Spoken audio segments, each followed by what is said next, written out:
Assalamualaikum warahmatullahi wabarakatuh dan selamat pagi Indonesia. Saya saat ini berada di Rumah Sakit Umum Daerah Otanaha, Kota Madya Gorontalo, Provinsi Gorontalo.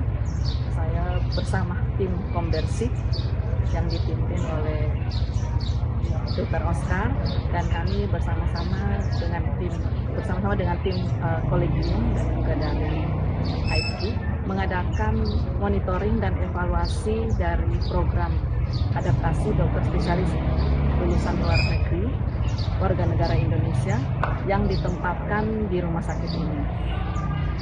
Jadi seperti kita ketahui bahwa program adaptasi dokter spesialis lulusan luar negeri ini mulai dirubah, yang sebelumnya program adaptasi ini berbasis institusi, dan sekarang dengan salah satu transformasi kesehatan berubah menjadi berbasis fasilitas kesehatan atau dia yang ditempatkan di rumah sakit. Sesuai dengan perundang-undangan yang berlaku bahwa setiap dokter ataupun dokter gigi yang akan berpraktek di Indonesia yang lulusannya bukan di Indonesia, dari luar negeri, itu harus mengikuti program adaptasi. Kementerian Kesehatan dalam hal ini Pak Menteri juga sudah mengendorse bagaimana kita harus menguatkan transformasi pelayanan baik itu primer maupun sekunder, dan juga transformasi sumber daya manusia kesehatan. Nah, wujud itu salah satu yang kita lihat saat ini adalah bagaimana kita menguatkan pelayanan spesialistik.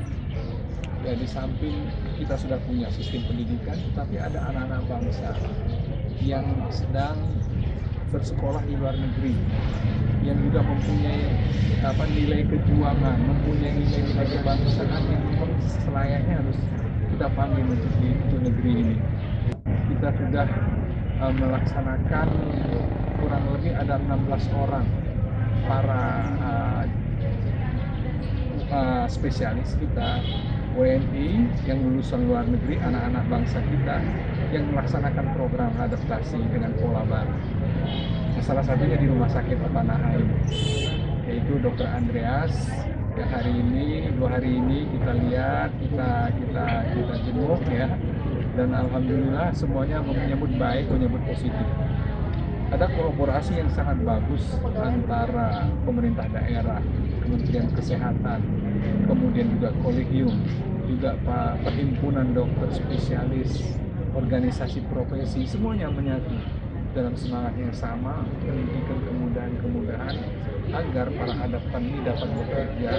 Ya, di samping dia menggali atau mengadaptasi diri dari sistem pelayanan kesehatan di kita, juga mempunyai dampak positif bagi masyarakat setempat, khususnya masyarakat Gorontalo ini.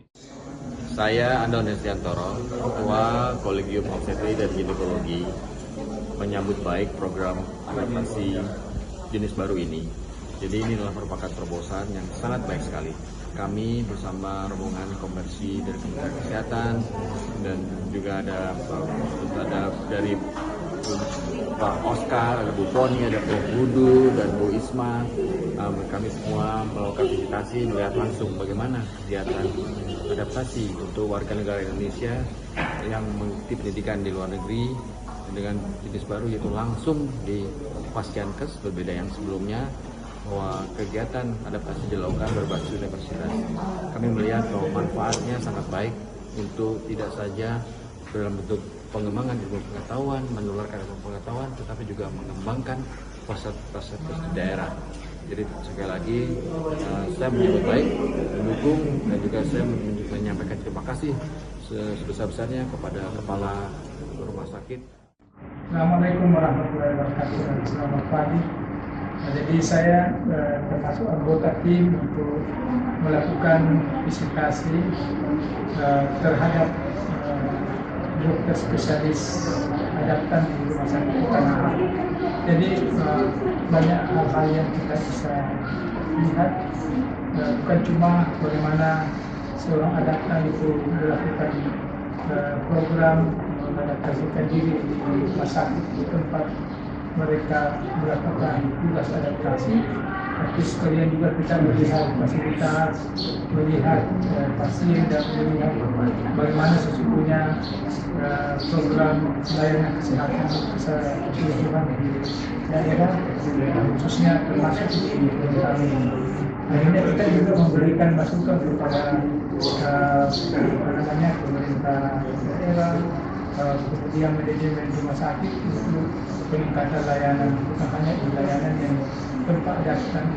Tapi sesungguhnya tugas utama kita adalah menilai adaptan dan memberikan masukan untuk pengembangan dan kelancaran dan peningkatan kualitas pendayagunaan tenaga kesulitan. Sangat bermanfaat. Terima kasih.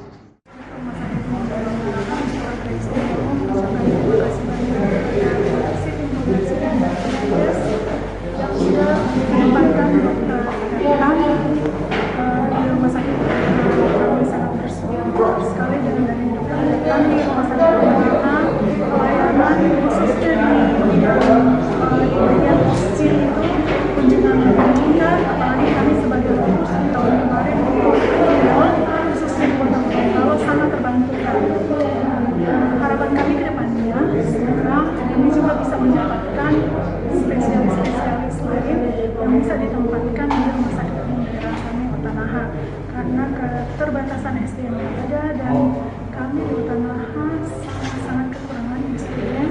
Selama ini kami lebih banyak mengontrak daripada memiliki pasien. Jadi sekali lagi harapan kami ke depan kami bisa memberikan. Terima kasih banyak untuk kolaborasi yang hadir ini. Semoga ke depannya Utanaha bisa lebih lagi memperhatikan.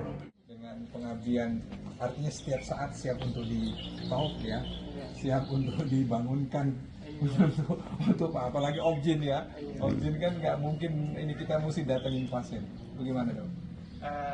Sebenarnya ada positifnya saya tinggal di rumah sakit karena suasana juga tertutup semua, jadi saya pun pertama kalau lagi hujan cuaca nggak bagus saya bisa aman nggak kehujanan. Yang nomor dua memang saya bisa jauh lebih cepat daripada kalau tinggal di luar. Soalnya kalau ada apa-apa pun saya bisa mungkin nyampe ke TK dalam waktu 3 menit sudah sampai, 2-3 menit lah saya rasa. Jadi saya bisa lihat pasiennya langsung.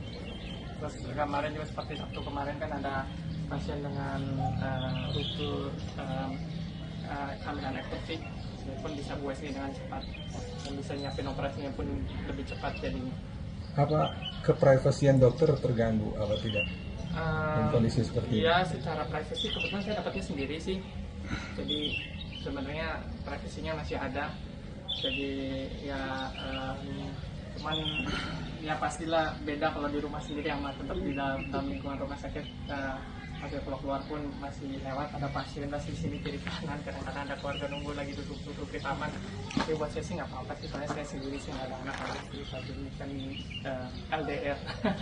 Kalau malam-malam biasa diketok oleh dokter umum, dokter jaga IGD atau dari perawat. Sekarang zaman teknologi dok. Selalu ditelepon bisa ya. Iya, betul. Anytime. Ya kalau memang mereka lagi perlu, saya biasanya ditelepon sih pasti saya angkat. Ya. Artinya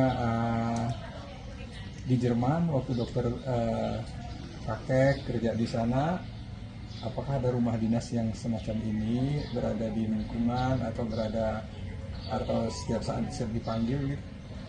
Mereka sistemnya di rumah sakit yang medium besar, biasanya mereka ada yang disebut personal one eye, jadi bisa yang memang ada keperluan kerja di rumah sakit bisa tempat situ, biasanya nggak jauh dari rumah sakit. Tapi kalau untuk yang rumah biasanya dinas sih di dalam komplek rumah sakitnya. Kalau misalnya bayang ke bidang kandungan biasanya di bagian obstetrik yang jaga tidurnya, soalnya kan obstetrik lebih sering banyak rawatnya dibanding ginekologi.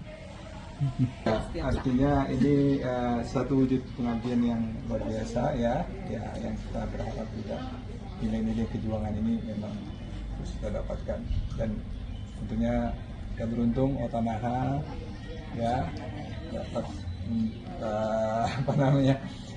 dapat memaksimalkan pelayanannya untuk masyarakat karena kehadiran dokter Andreas. Ada pesan yang lain, Dok? Mohon disupport operasinya dari pusat supaya bisa lebih optimal lagi. Karena memang untuk bekerja optimal peralatannya juga alangkah baiknya bisa semakin dilengkapi. Terima kasih. Terima kasih banyak. Waktu itu kan teman saya ini suka ngundang untuk operasi kan, makanya teman saya bilang ke Tanah Khas saja dulu, di situ ada dokter Andreas bagus katanya. Terus menurut ibu bagaimana tentang dokter Andreas? Kita sama pasien. Waktu hari Kamis saya periksa kan, habis saya turun, terus dokternya langsung nelfon saya, katanya besok harus masuk ya. Ini sudah berapa hari di sana? Seminggu.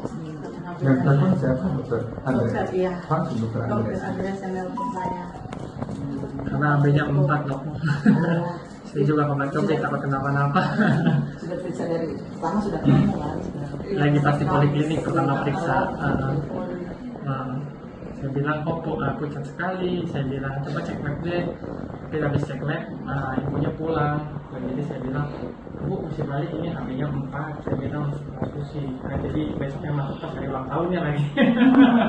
Udah ke rumah sakit. Jadi sekarang sudah baik-baik ya. Sudah ada keluhan baik-baik. Ibu tahu bahwa Dokter Andreas itu lulusannya dari mana gitu? Saya kan waktu dikasih tahu teman, jadi saya cari di Google, oh lulusan dari Jerman ternyata. Ibu cari di Google. Iya. Saya kan sebelum ke dokter itu saya cari dulu referensi. Udah cari. Kemudian ibu merasa yakin. Artinya Kan sudah dijelaskan sampai hal yang terburuk yang Sama pada dokter. saya nunda-nunda kan makin hari makin besar. dulu ibu juga berobat, tapi tidak sejelas apa bagaimana. Saya kan cuma dikasih obat-obatan dulu, dikasih hormon apa, vitamin. Setelah itu ibu diatur pengobatannya sama dokter Iya, Andreas. iya. Cuma sekali ke dokter Andreas terus disaranin untuk ini aja, untuk operasi aja. Sekarang juga masih kelihatan pucat. Masih. Soalnya kemarin operasinya sulit karena beliaunya mengalami panikan. Saya akan dibuka uterusnya karena takut ganas kan yang waktu itu udah berdarah lama. Jadi saya usahain tidak dibuka sama sekali uterusnya. Kemudian kemarin ada sempat berdarah sampai sejuta lebih.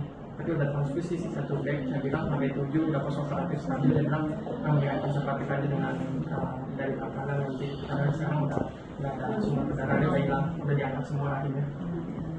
Jadi sekarang kan ini kan program sebenarnya program dari Kementerian Kesehatan ya, yang Dokter Andreas karena sekolahnya di luar negeri, sebelum kesini sebelum praktek itu harus adaptasi lah, penyesuaian ya dengan bukan berdasarkan ilmunya aja kan, sama masyarakat di Indonesia kan beda masyarakat Jerman sama Indonesia. Dan kemudian harapan itu gimana? Apakah program ini bagus apa itu? Lanjutkan aja Bu. Mudah-mudahan aja ya, selain dari obstetrik biar masyarakat di daerah terusnya dokter biasa terbantu, tidak perlu harus ke luar kalau ada dokter spesialis ya. Ya, beruntung Otanaha, beruntung Gorontalo dapat dokter ini yang bermanfaat, karena kita juga melihat memang daerah-daerah Indonesia Timur dibutuhkan pemerintah untuk hadir. Ya, terima kasih Bu ya. Terima kasih.